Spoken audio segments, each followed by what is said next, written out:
नमस्कार मित्रों, आज हम एक लोक कथा लेकर उपस्थित हैं। आज की कहानी है फैसला। मित्रों, कई वर्ष पहले एक घने जंगल में 4 चोर रहते थे। चुराया हुआ धन वे एक साधारण से बर्तन में रखते थे, लेकिन उसकी हिफाजत जान से भी ज़्यादा करते थे। कुछ अरसे बाद उनका मन चोरी चकारी से ऊब गया। मैं तो ऐसी जिंदगी से तंग आ गया हूँ। हमें हमेशा चौकन्ना रहना पड़ता है, वरना हम पकड़े भी जा सकते हैं। एक ने अपना दुखड़ा रोया। हाँ, मैं भी चाहता हूँ कि हम लोग एक शांत सच्ची जिंदगी जिए। दूसरे चोर ने हाँ में हाँ मिलाई। बहुत अच्छा, हम जंगल छोड़कर किसी ऐसे शहर चलते हैं जहाँ हमें कोई जानता न हो। शायद कोई साफ सुथरा काम धंधा ही हाथ लग जाए। तीसरा बोला। 3 चोरों को तो यह सुझाव पसंद आया और उन्होंने तय कर लिया कि वे जंगल छोड़ देंगे। लेकिन चौथे चोर को अपनी जीविका के लिए कोई खरा धंधा करने की योजना पसंद नहीं आई। उस समय तो वह चुप रहा, लेकिन उसने बर्तन में रखे पैसे चुराकर भाग जाने का इरादा कर लिया। वह सही मौके का इंतजार करने लगा। चारों चोर एक शहर पहुँचे और वहाँ एक धर्मशाला छत्रम में रुक गए। उनमें से 2 शहर के बारे में कुछ जानकारी हासिल करने के लिए निकल पड़े। जल्दी ही उन्होंने एक वृद्ध औरत का घर देखा, जो आरामदेह तो लगता ही था, उनके लिए ठीक भी था। दोनों ने छत्रम लौटकर अपने साथियों से वृद्धा के घर का जिक्र किया। वे भी सहमत हो गए और चारों चोर उस घर के लिए निकल पड़े। हम चारों व्यापारी हैं, एक चोर बोला, और इस शहर में कुछ काम धंधा शुरू करना चाहते हैं। हमें आपका घर पसंद आया और इसके कुछ कमरे हम किराए पर लेना चाहते हैं। हम जब तक यहाँ रहेंगे आपको अच्छा किराया देते रहेंगे। दूसरा बोला। बुढ़िया बहुत खुश थी और उसने अपने मेहमानों की खूब खातिरदारी की। आप यहाँ जब तक चाहें रह सकते हैं। वह मुस्कुराई। वह प्रसन्न हुई कि उसे अच्छे किराएदार मिल गए हैं। चारों चोर पता लगा चुके थे कि वह बहुत नेक और सच्ची औरत है, जिसे पराई दौलत का लालच नहीं है। इसलिए उन्होंने अपना पैसों से भरा बर्तन बुढ़िया को संभालने के लिए दे दिया। कृपया इस बर्तन को ध्यान से रखिएगा। एक ही शर्त है, इसे देना तभी जब हम चारों साथ में इसे मांगने आए। ठीक है, बुढ़िया ने बर्तन लेते हुए कहा। वह अपने घर के पिछवाड़े गई और देखने लगी कि कोई देख तो नहीं रहा।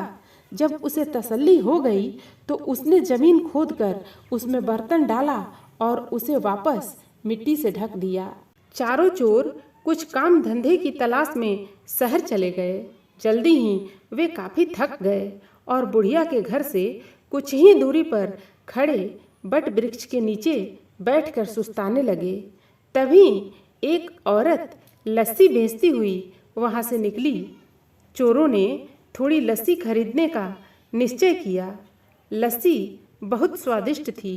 उन्होंने सोचा कि दोपहर के भोजन के साथ पीने के लिए थोड़ी लस्सी भी ले ली जाए। पर 3 चोर तो बहुत थक गए थे। लस्सी डालने के लिए बुढ़िया के घर से बर्तन लाने की हिम्मत किसी में नहीं थी। चौथा चोर, जो किसी ऐसी ही घड़ी की प्रतीक्षा में था, झट से जाने के लिए तैयार हो गया। वह बुढ़िया के घर पहुंचकर बोला, मुझे मेरे साथियों ने बर्तन लाने के लिए भेजा है, लेकिन मैं तो यह बर्तन तभी दूंगी जब तुम चारों इकट्ठे आओगे। वह मना करती हुई बोली। उस चोर के दिमाग में एक विचार आया।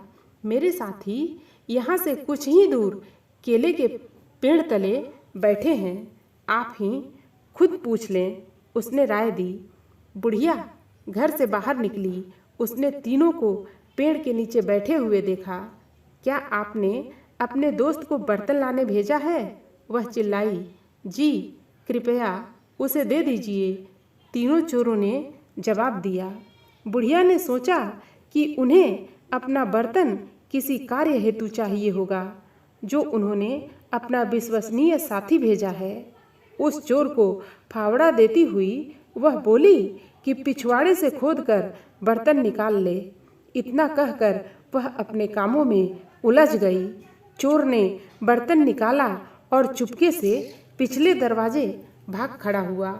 इस बीच उसके दोस्त चिंतित हो रहे थे। काफी वक्त बीत चुका था और उनके साथी का कुछ पता नहीं था। तीनों बुढ़िया के घर गए। हमने अपना साथी एक बर्तन लाने भेजा था, वह कहाँ है? उन्होंने पूछा। मैंने तो बहुत पहले ही उसे बर्तन खोदने के लिए कुदाली दी थी। उसने आपको बर्तन नहीं दिया? बुढ़िया हैरान थी। तीनों चोर समझ गए कि उसके साथी ने उन्हें धोखा दिया है। हमने आपको कहा था कि बर्तन तभी देना जब हम चारों आपके पास आएं।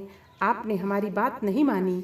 हमें लगता है कि हमारे साथी ने आपके साथ मिलकर हमारा पैसा हथियाने का षड्यंत्र रचा है, वे बोले। बुढ़िया बहुत दुखी हुई। वे तीनों उसे शहर के न्यायाधीश के पास ले गए और उसकी शिकायत की। न्यायाधीश ने फैसला दिया कि बुढ़िया की लापरवाही की वजह से तीनों को नुकसान हुआ है, इसलिए सारा हर्जाना बुढ़िया को ही भरना होगा। बुढ़िया रोती हुई घर लौट आई। इस बीच राजा और उसका मंत्री वेश बदलकर अपनी प्रजा की परेशानियां जानने शहर के दौरे पर थे। इस बात का किसी को भी पता नहीं था। बुढ़िया को देखकर वे रुक गए और उसके रोने का कारण पूछने लगे। उसी समय आसपास ही कुछ लड़के खेल रहे थे और उनका अगुआ था रामन। बुढ़िया की दुख भरी कहानी उसने भी सुनी। भगवान करे उन तीनों को तुम्हारे साथ ऐसा सलूक करने की सजा मिले, रामन बोला।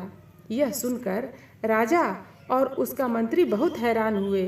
उन्होंने रामन से पूछा कि क्या वह इस मामले का फैसला कर सकता है। रामन ने आत्मविश्वास से सिर हिलाया और कहा कि वह अपना फैसला राजा के दरबार में ही सुनाएगा। अगले दिन महल में दरबार लगा। रामन न्यायाधीश के आसन पर बैठा था। उसने चोरों की कहानी सुनी। तुम्हारी शर्त यही थी ना कि बुढ़िया वह बर्तन तुम्हें तभी दे जब तुम चारों उसे लेने आओ। रामन के प्रश्न पर तीनों ने हामी भर दी। बहुत अच्छा, वह शर्त पूरी करने के लिए तैयार है, पर यहाँ तो तुम सिर्फ 3 हो। जाओ अपना चौथा साथी लेकर आओ जिससे शर्त पूरी की जा सके, रामन ने आदेश दिया। शाबाश, क्या फैसला दिया है रामन ने। रामन की भूरी भूरी प्रशंसा राजा ने की। तुम छोटे हो पर हो समझदार। आज से तुम मर्यादा रामन के नाम से जाने जाओगे और हमारे दरबार में ऐसे मुकदमों के फैसले किया करोगे। मित्रों, कहानी आपको कैसी लगी आप अपने कमेंट्स के द्वारा हमें अवश्य बताना। कहानी पसंद आने पर वीडियो को लाइक और शेयर करना। ऐसी और कहानियाँ सुनने के लिए हमारे चैनल को सब्सक्राइब कर लेना। धन्यवाद।